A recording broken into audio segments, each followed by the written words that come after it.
cái dog này là cái bài bấm bơ này. Nắng quá.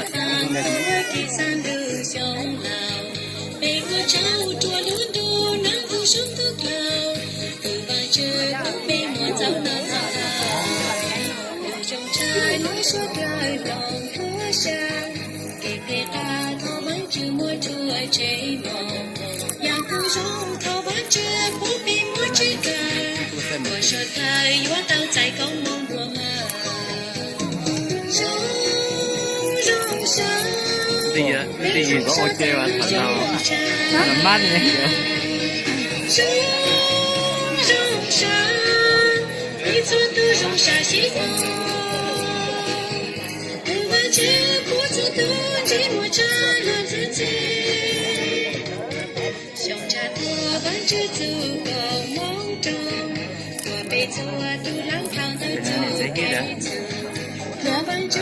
Mà trên ra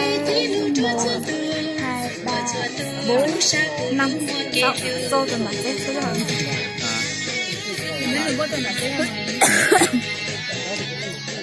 Hàng đằng sau coi như là mà chết hết, còn từ thứ hai từ này ra Không phải chỉ tay đâu. Đây đã thấy này.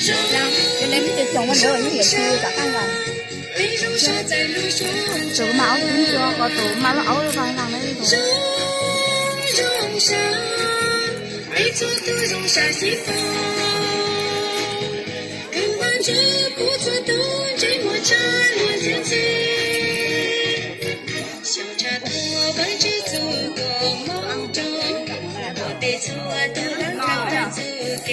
Bên ngoài bên đây nắng nữa, khổ quá.